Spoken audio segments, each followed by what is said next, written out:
From MNT-EC, the Micro Nano Technology Education Center, this is Talking Technicians, the podcast about technicians, who they are, what they do, and where they come from.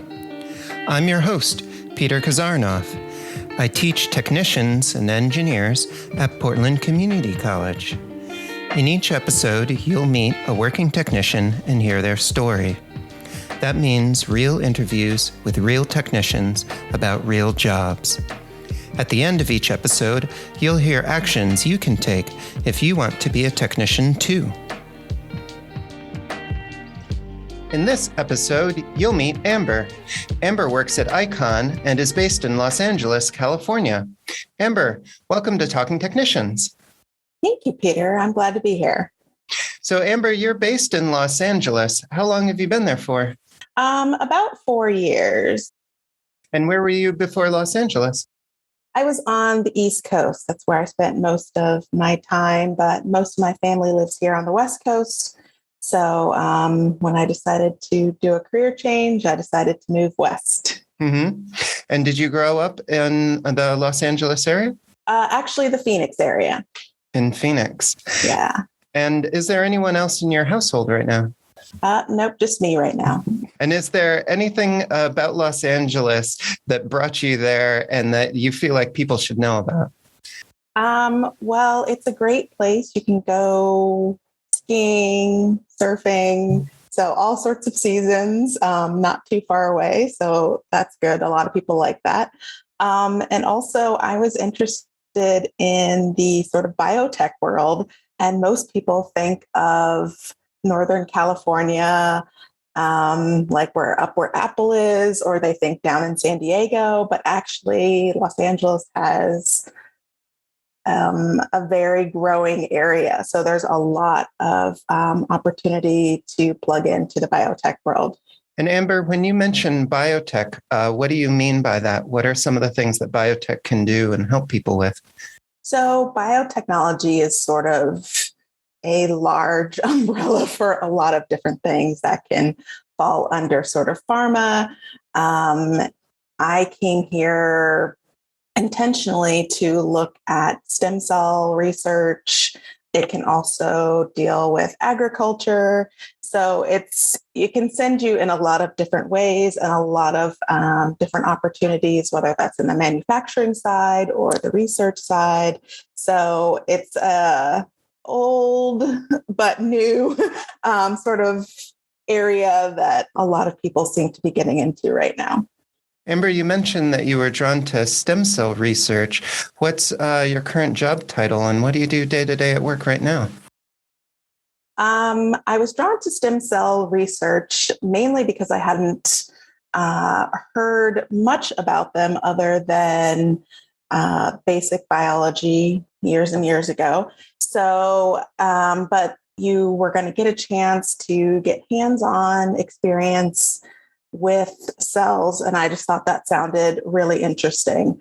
So when I moved here, I moved to join a program at Pasadena City College that offered a certificate in lab skills and working with mouse stem cells, and just an opportunity to enter a new career without having to go through the whole 4-year path. And I thought that was a really great idea. Currently, that is not my job, but I am just transitioned to a new job at Icon where I'm a clinical research associate, but that's only been about 4 months. Before that, I was a research lab technician at University of Southern California. So that's where I got a chance to put my stem cell techniques to the test. You mentioned that you were a research technician. What are some of the things day to day that you did as a research technician? So I worked in a breast cancer research lab. So there are a lot of different tests that we did. It was like a medium-sized lab. There were, 15 to 20 people. And as a lab technician, at least in the academic side, you often sort of act as support for everyone in the lab. So I got to sort of work on a lot of different projects. I might be staining tissues, or I might be isolating DNA, or I might just be taking care of someone's cells if they were away for the weekend. And so there was sort of a lot of opportunity to do a lot of different things and see the different areas of just breast cancer research. My lab was focused on metastasis. So some people were working on like brain metastasis. Some people were working on a single cell level. So there was just a lot of opportunity to do a lot of different things. Was there any specialized personal protective equipment, PPE, that you had to wear or work with when you were a research technician? Yeah, typically wear a lab coat, especially because you're dealing with various chemicals and reagents and you don't want them to spill on your clothes. And especially if it's anything toxic or something biodegradable. So lab coats are always a must. And safety goggles if we were working with anything that might splash and could, cause danger to our eyes. And of course, with COVID, we had the masks and the face shields and what else? Oh, and gloves, of course. We wore gloves all the time. You didn't touch most things with your bare hands. So we went through a lot of gloves. And I also did some mouse work. So I had to put on a full getup, which, involved sort of a disposable lab coat as well as like a hairnet because the mice were immunocompromised. So I got to wear a lot of different PPE. And tell me a little bit more about the kinds of people that you worked with as a technician. Did you work with other technicians or did you work with engineers and scientists as well? So as the technician, I was also the lab manager. So most of the people in the lab were PhD students or postdoctoral students or just research associates, which means they were past their postdoctoral period and were just working in the lab. So, and some master's students. So it was sort of a nice range of ages and backgrounds. We also had a visiting scholar that was with us for about a year. So that was really interesting, learning.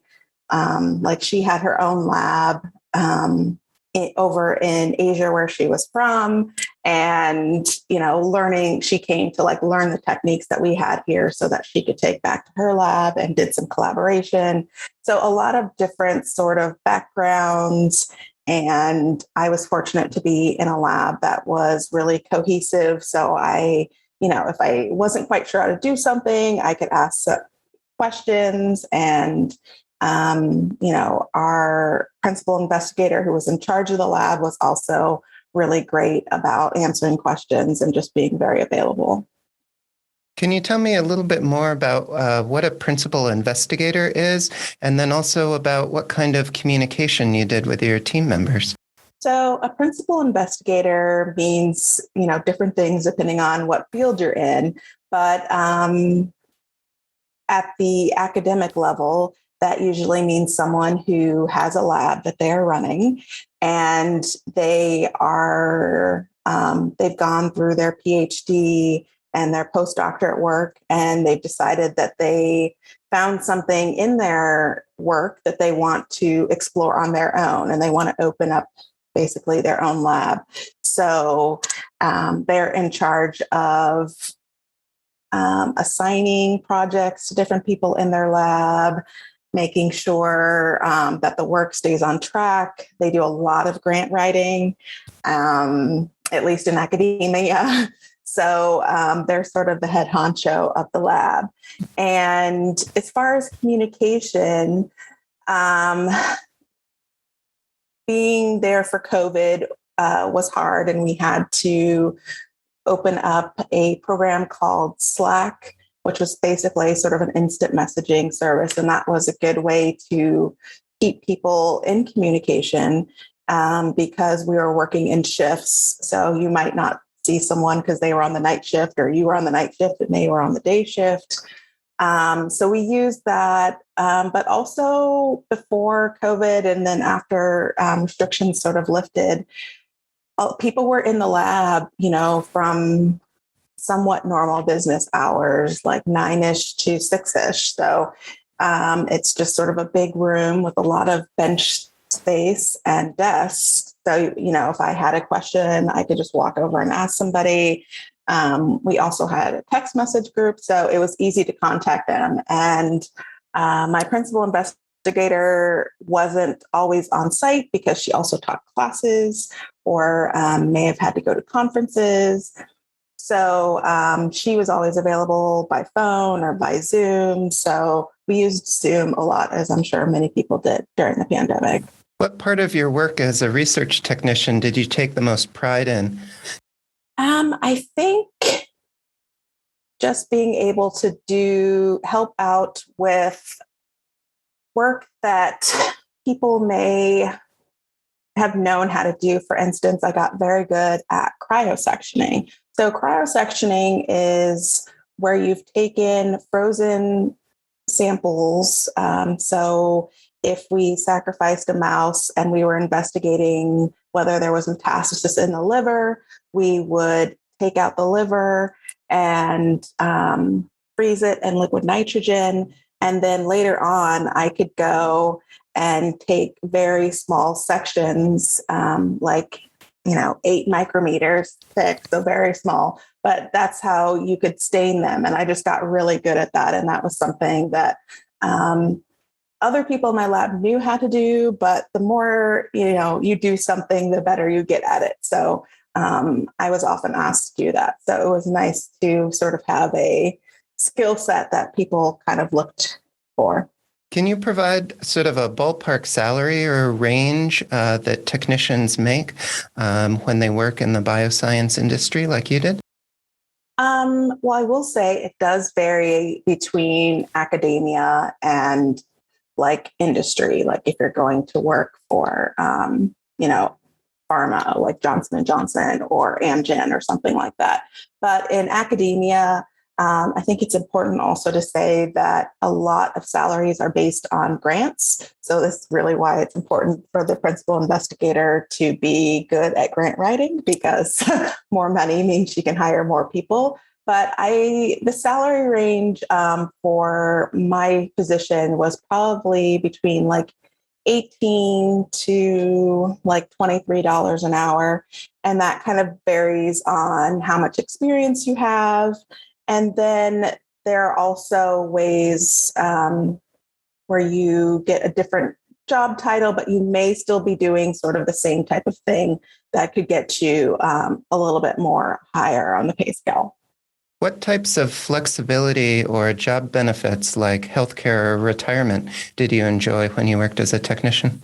I have to say that although academia may have lower salaries than sort of pharma, that the benefits were really good. You had like 2-week vacation for Christmas, like if you had stayed if you had not used sick days, and those were really good. The health benefits were really good. They also contributed to a 401k, life insurance. So you got a lot of good other benefits, and especially being there during COVID, and because working at a university and having a range of people from undergraduate students all the way to professors, they were very vigilant with testing, and none of that cost us anything. And so it was, I felt it was a really great place to be during this hard time. Do you remember what it felt like your first day at work as a research technician? What did it feel like walking into that lab for the first time? I think it was exciting. I was excited to just sort of get to work, and I was like, okay, what's next? What's next? And the first day, there's a lot of, welcome to your job. Here's how you sign up for benefits. Here's how you clock your hours. So it wasn't I had to sort of remind myself that I, you know, was new and it was going to take a while to sort of get up to speed. I also had not done breast cancer research before. So the first few weeks, I read a lot of papers. And so I was really excited to sort of just get to work and, get the science out there. And I was like, okay, just take a minute. You got to rev up to that. You can't just kind of jump in at, full speed. So I was excited, and it was a great environment to be in, where everybody was very helpful, and made you feel welcome. Amber, tell me a little bit more about how you moved from a research technician to your current role at ICON. So actually, they're along the same path. So as a research technician, I was at the preclinical end. And the preclinical end is where all the discoveries are made and, new drugs are developed. But it can take up to like 10 years to make it to market, to actually getting into humans. And I wanted to get a little closer to the end where I would see the benefits of what people had done in the labs in humans. And so that's how I made my transition from sort of preclinical to my job at ICON now, where I'm working in early development. So I'm getting to see how, the new drugs react in people, for the first time, which is really kind of exciting, a little nerve wracking.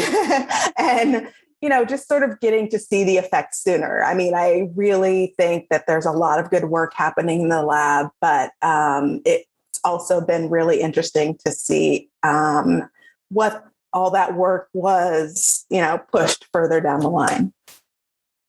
What types of things did you learn working as a technician that you now use day to day in your new role? Definitely time management and the ability to sort of work on your own. As a research lab technician, people would say, okay, I need this and I need that. And I would, have to sort of say, okay, here's what my plan was for the day. I'm working on so-and-so's project, so I can get to your project later. So learning how to organize my calendar to get everything done in the timelines that they wanted. So yeah, time management has really been something that's really important now, because I also do more remote work now. So learning how to do time management, when you're working from home, which can be a little bit harder. And, making a list of here's what I'm going to do today. Here's what I'm going to get done today, since there's no one, breathing over my shoulder.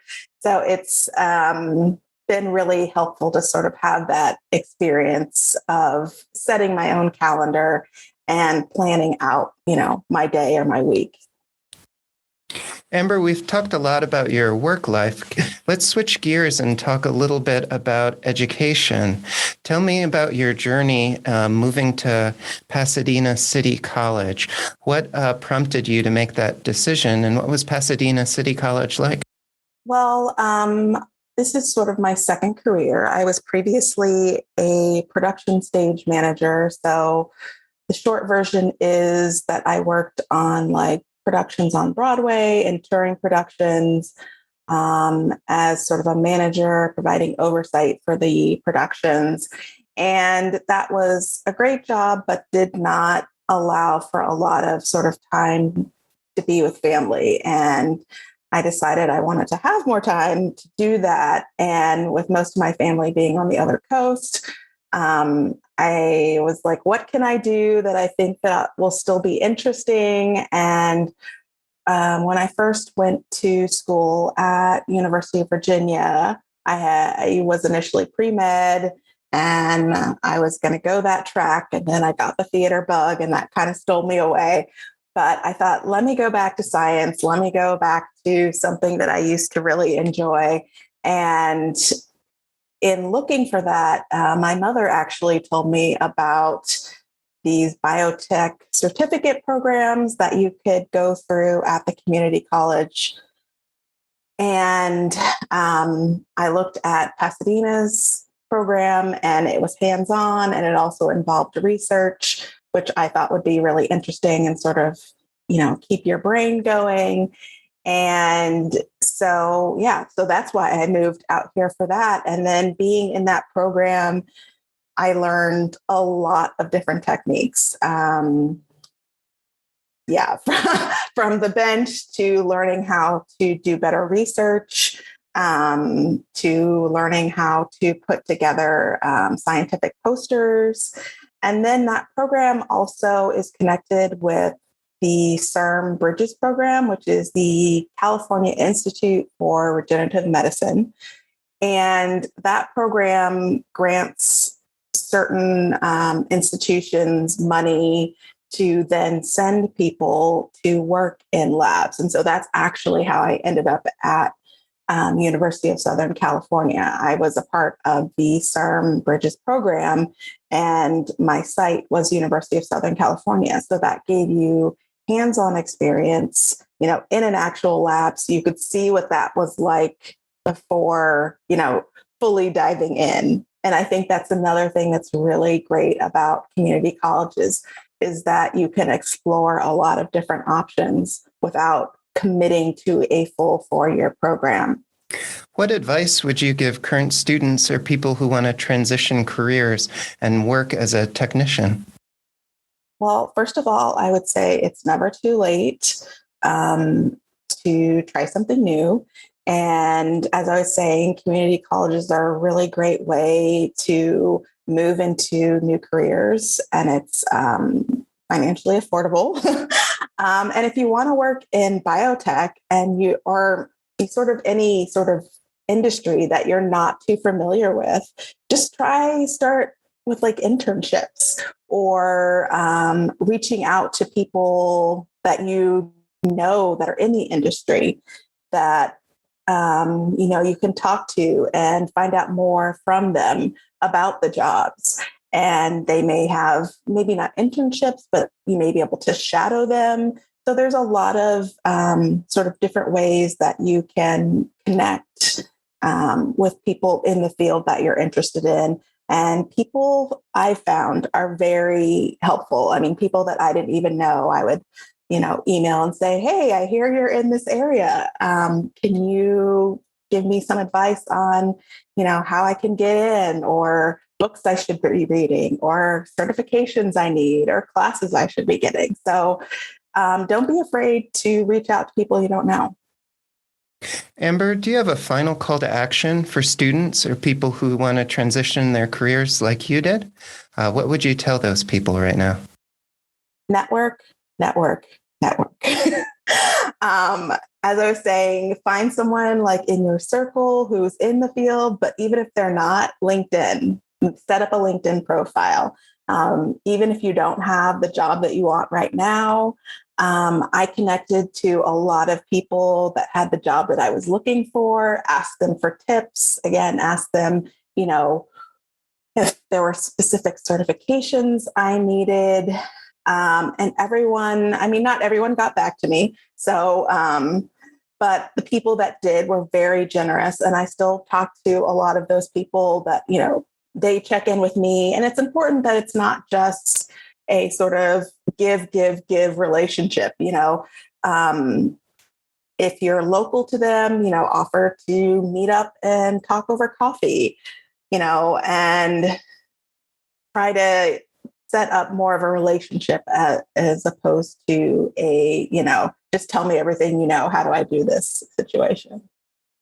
Amber, thank you so much for sharing your story on Talking Technicians. Thank you for having me. Please keep in touch. I will.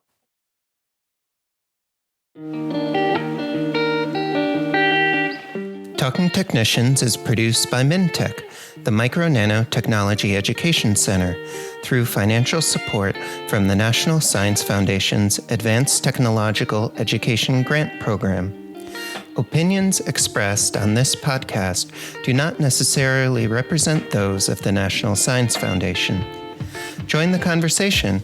If you are a working technician or know someone who is, reach out to us at info@talkingtechnicians.org. We're always looking out for great guests to share more stories with you.